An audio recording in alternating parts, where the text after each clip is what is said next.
He sent a different link. He sent a different link. Новую ссылку отправил. Google Meet. We have to click the different link. Давайте на новую ссылку перейдем. It's a Google meeting.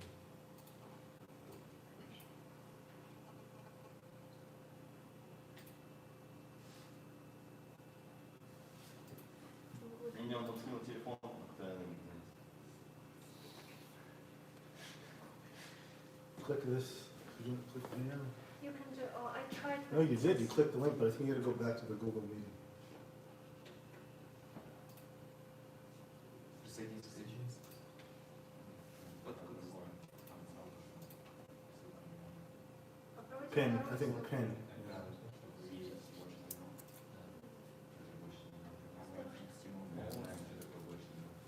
Не, можно было скопировать и вставить.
Капслок нажал. Капслок. Нет.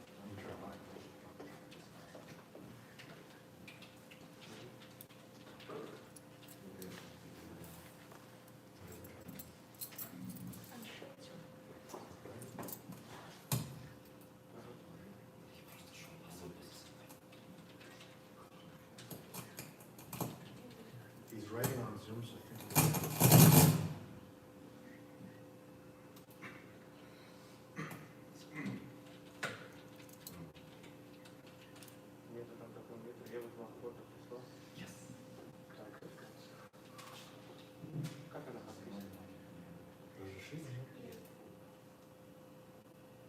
Нет, там кнопки. Camera Там только по одной кнопке. Camera off. Там по одному один это.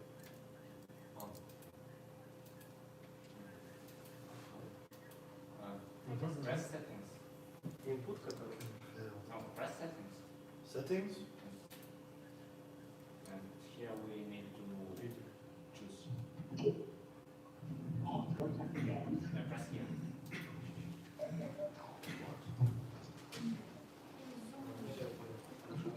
Go back, maybe Zoom's working. Kyle, can you hear us? I can hear you. Can you hear me? We can hear you now. All right. How you doing? All right. We're going to move it up. Hold on. I'm going to leave the Google Meet.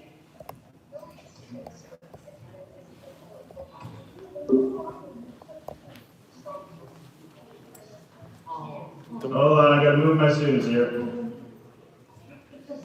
We can see you fine.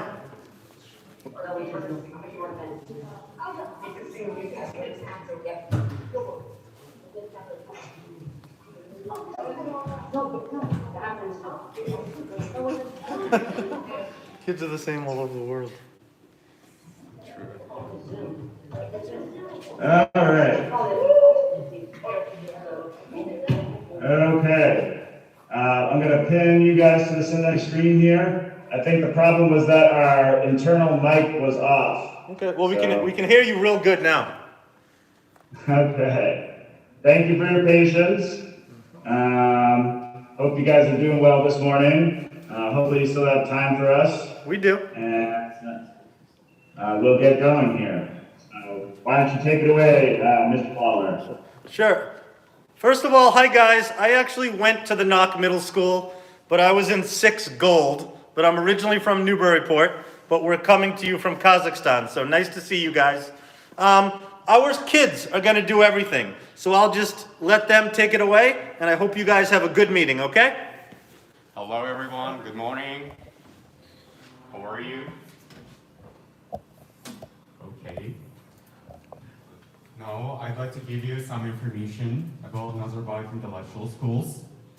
Nazarbayev intellectual schools are created by the idea of the first president of Kazakhstan, Nursultan Nazarbayev. Nazarbayev intellectual schools are the experimental platform for the education system of Kazakhstan. Our schools are different comparing to standard schools in Kazakhstan. For example, we have the concept of trilingualism, which means that every student of our school must be able to speak and express their own opinion in 3 different languages, which are Kazakh, Russian, and English. Also, some subjects are taught in English language in high school. For example, biology, ICT, physics, and chemistry. Now you know some information about Nazarbayev intellectual schools. What do you know about Kazakhstan?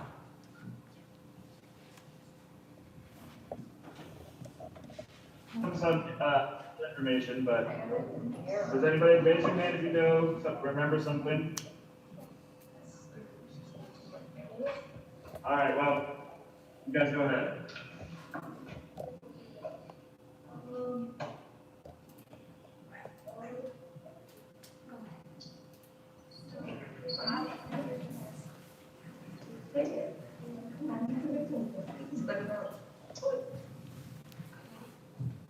So we can tell you a little bit more about our country.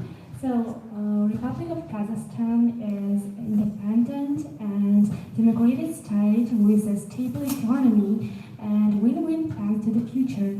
Our republic declared itself with their purposes and rights. All of citizens in our country know the date, know the moment when we adopted the constitutional law on our independence. So it's 16th December in 1991, and it is not just a date. It's a day when the result of hard working of our ancestors become true. Also, Kazakhstan is known for its ethnic diversity. For example, there are 125 ethnic groups represented here, and most of them live in peace and cohesion. The most numerous group of people, ethnic group in Kazakhstan are the indigenous people of Kazakhstan, Kazakh people. They make up about 70% of the population. Other 30% of population are ethnic groups from Southern Central Asia and Eastern Europe. For example, Uzbeks, Russians, Ukrainians, and others. Most of them were deported here during the 20th century. So, before continuing, I want to ask one question. What can you say when you look this map? All right, can you repeat the question, please? What Sorry. can you Turn up the volume here. What can you say about map? Mic is not working. What can you say about map? What can you say about map? Oh, man. Map. Is it about map or what can we say about America? Oh, the question, what can we say about America? No. Okay.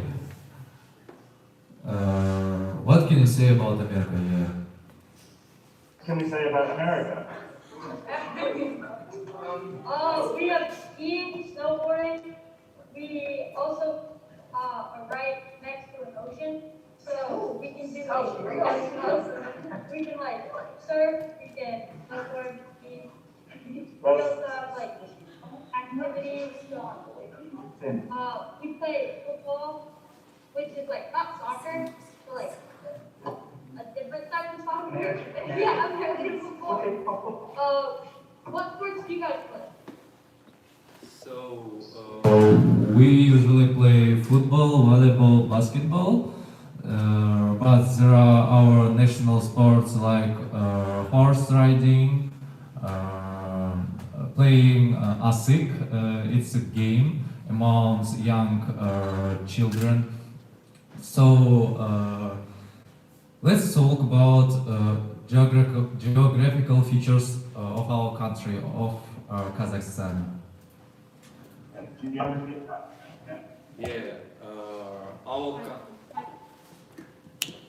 our country has our country haven't got any direct ways to oceans, so natural disasters like tsunami and tornadoes aren't dangerous for us. Secondly, we get seafood from one of our sea, Caspian Sea. Thirdly, I want to say that our natural resources are the same like in USA. We have oil, coal, ferrum, and other natural resources. I want to say one interesting fact that our border with Russian country is considered to be the longest border in the world. Hey, everybody get that? Longest border in the world between Kazakhstan and Russia.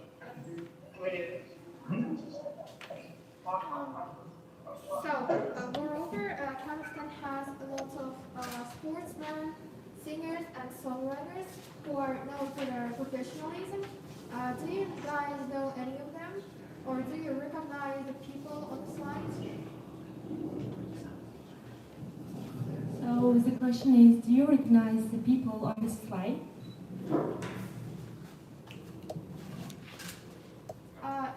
If you don't, it's alright, so I'll tell you about them. For example, Gennady Golovkin, who is also known as Triple G, is a Kazakhstani professional boxer and 2 times middleweight champion. We can say that he did an outstanding job in developing the sports influence in our country because the representatives of other countries started to recognize Kazakhstan due to him.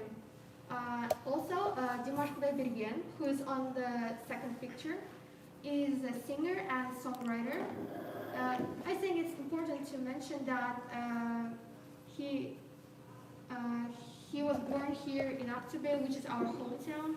So he became really famous after participating in a TV show in China called I'm a Singer. So his amazing vocal abilities are the things that Kazakh people are proud of. Very cool, thank you.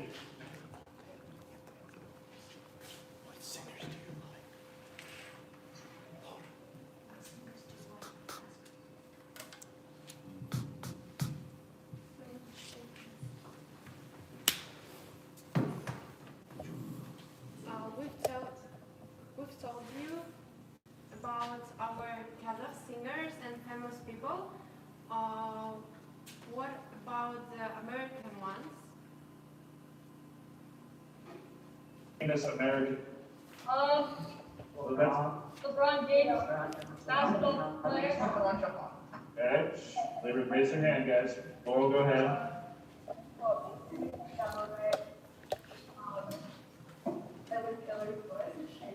Beyonce, Jay-Z. Okay. Wait a second. Okay, Mr. Marcos, go ahead. Justin Timberlake. All right, so these are all what guys? Singers. All right, musicians. No, right. The singers. That's basketball player. LeBron James is a famous basketball player, or Michael Jordan is like one of the greatest basketball players of all time. Yes, thank you. It's very interesting to know about that. So let's continue our presentation. In a few minutes, please. So, next one. Okay, let's continue our presentation. Yeah. So, during the Cold War, our country used to be the part of Soviet Union. So we made nuclear weapons during this time.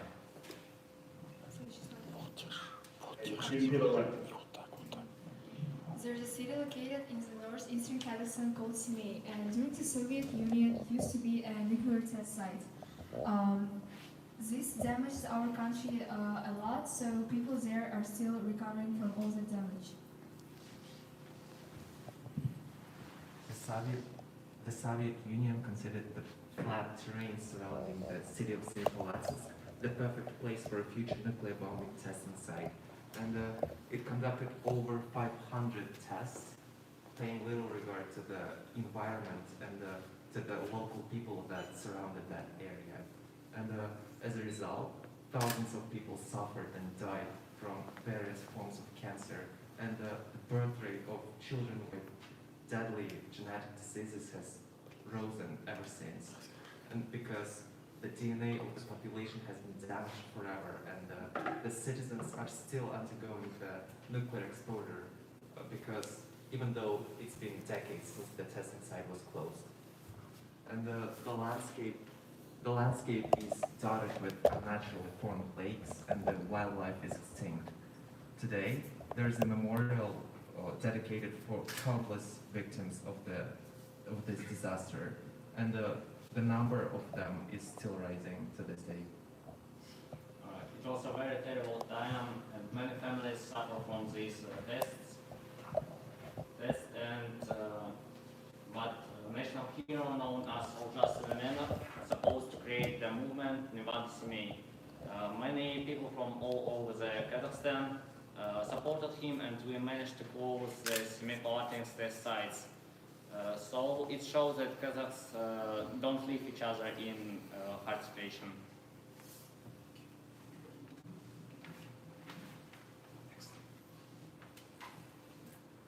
So can you name people in this picture? Who's on the left, Mr. Marcos? Barack Obama. Okay, we know that Obama. You guys know who the person on the right was? Probably the president of Kazakhstan. President of Pakistan. Yeah, it's our first president. So can you guess what's happening there? What are they doing? Maybe some ideas? But why are they shaking hands? To make peace, peace.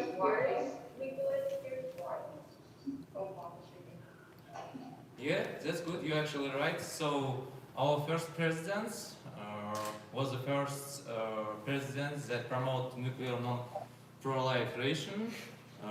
He made his first speech in the World Confederation about peaceful world. So now our country doesn't have any nuclear weapons.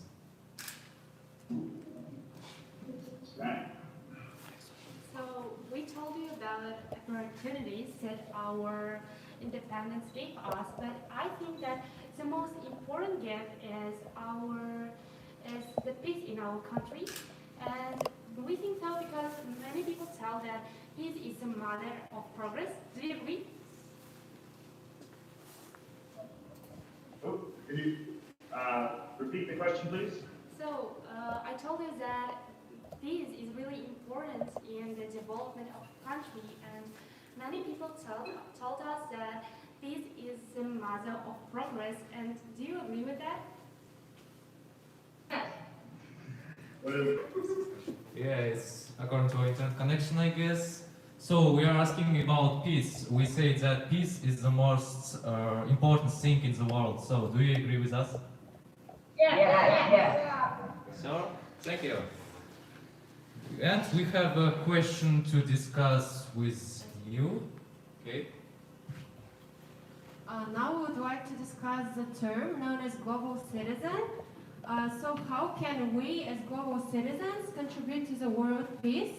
For example, as a Kazakh student, I founded my food sharing project in my hometown known as Sarkut. It contributes to the ecological program of Kazakhstan.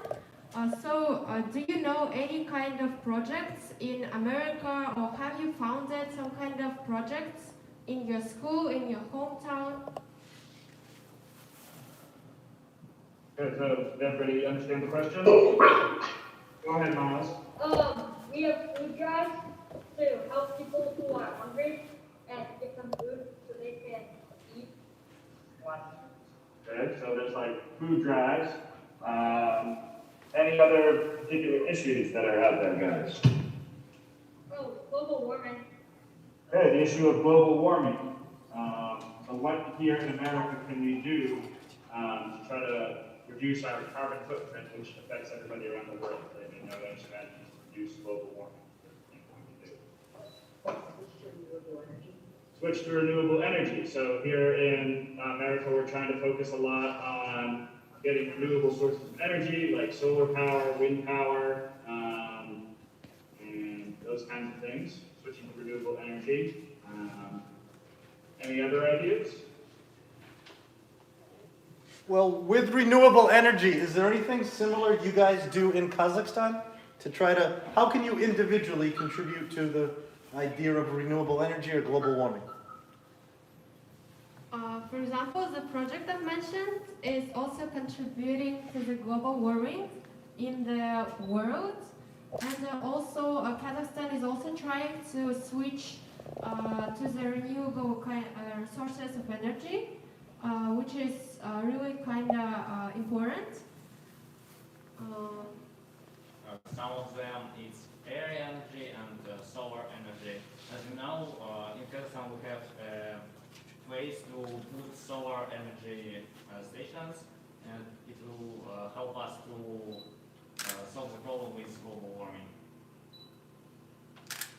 What about the problem of discrimination? Do you have this problem at your school? Problem of discrimination. Good question.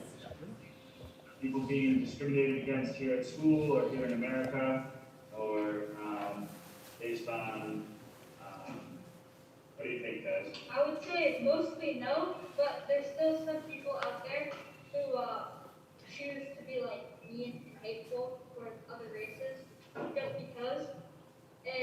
But like here at school, I would say no.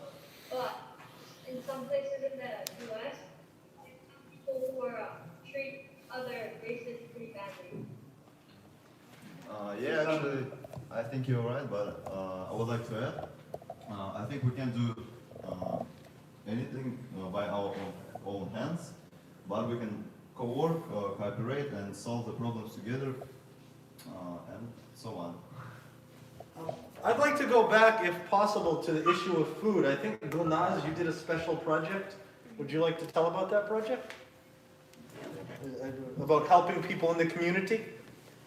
Okay, if I'll tell about my project, the principle is that, for example, if the person has some extra food or don't want to eat it, then the person can share this food with other person to give it away, and the person who wants it can take it. And it's really helpful because especially the name Sarkut is kind of tradition among Kazakh people. It's when, for example, you go to your friend's house and you take away some food which is left to people who are at home. It's kind of our tradition, and actually Kazakh people don't know that it kind of contributes to the ecological problem, but actually it was founded many centuries ago. Do you have some kind of food sharing programs in America? No.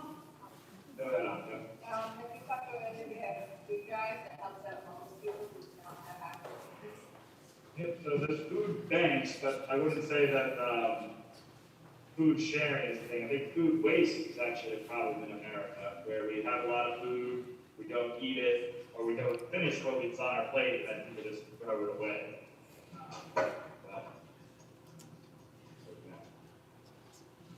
So also about food, just I want to ask you about your national food, because in our country we always like eat something was made. For example, bishbarma is our national food, and I want to ask you about your like culture, about your national food. National book? Food, national food. National foods? Yeah. All right, so go ahead, Will, yes. Tacos. Tacos? Hot dogs and tacos. What were you gonna say, Kian? Cheeseburgers.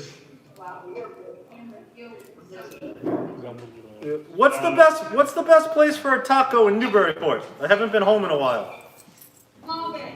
Agave?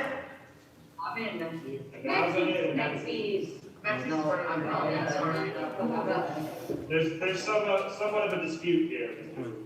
I have one quick question. A lot of the students here ask me as an American, do I always eat fast food? Is that a stereotype or is that true about Americans and fast food? What do you guys think? Is everyone raising their hand a fast food guy? No, I would say it's partially a stereotype, but also like if you're going like on a trip or something and you need to get food fast, you'd probably like stop at McDonald's to get like a hamburger, and then like it takes like only 2 minutes to like sitting down. But I would say like somewhat true, but also not true. So it's for like convenience, right? Yeah, convenience. Yeah. What about you guys? What's the situation with fast food in Kazakhstan?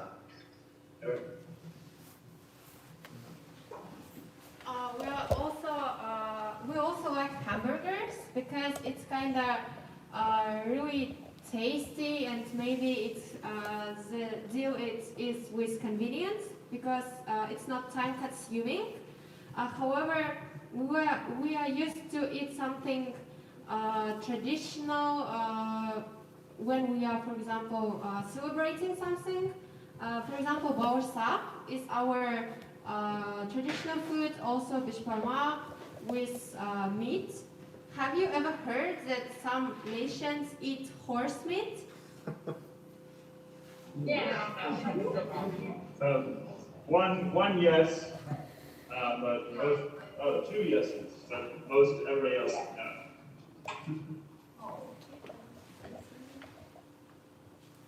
Mostly in our daily life, we don't eat many fast food foods. Usually we eat some rice, pasta, meals with meat. So next question, it's gonna be more personal. I wanna ask how COVID affects your lifestyle. How has COVID affected your life? Raise your hand. Well, as you guys do, we have to wear masks in school, and we have to stay distant at lunch. Okay, Mr. Marcos. Sports got canceled here. Did you guys hear that? Some sporting events got canceled? Some sporting games? Yeah. Yeah. They are really hard to like talk to people and form relationships. Miles, go ahead. For a little bit, like last year, we house stuff. We were all on quarantine, and we would have to do school online through like computers. So that was pretty hard. Yeah, during quarantine we study online too. Mostly, I think that quarantine affects for Kazakhstan people positively because we have opportunity for own development. For example, during quarantine, when I sit at home, I improve my programming skills. I'm really interested in computer science, ICT, so during quarantine, I learn C++ programming language. And how was your online studying going? Chorus one more time, please. Can you say how was your online studying going? How was your online study program? What was bad? What was good about it? Go ahead, Morgan. We did Google Meet, and we did Zoom for a while in the beginning, but it wasn't really working that well, so we started doing Google Meet. And it was kind of tough because a lot of kids wouldn't show up or their internet would glitch out. So it was hard to like study online and get your grades in and stuff, but I'd say that our school did a pretty good job of like, I don't know, organizing it and making it so that everybody had like, and I don't know. Something to do? Yeah. Okay. Okay. I have a question. I noticed like these guys, we studied on a platform, Microsoft Teams, and they would send me their homework at 3, 4 in the morning because maybe their sleep schedule changed. Did you notice any changes to your lifestyle or like staying up late or anything like that? Okay. Annika, go ahead. I don't know about other people, but I would like go to bed at like 12 and then wake up at like 3 in the morning to like do things and stuff. And then I'd go to bed. I'd get in bed at like 7, but then I'd fall asleep at like 12. So your sleep schedule is totally off. Yeah. Okay. Niles, how about you? I would say for me, mainly nothing changed because I did online academy last year. Basically, you had like an option to do like online and in person, but last year I only did online. And the hours of that was actually a lot similar to school, so I'd be online 8 hours a day. So my sleep schedule really didn't change. Okay. It's gonna be a strange question. Have you cheated during the online lessons? During the online exams? Yes. Yeah, I guess everyone does this. They all gave a thumbs up.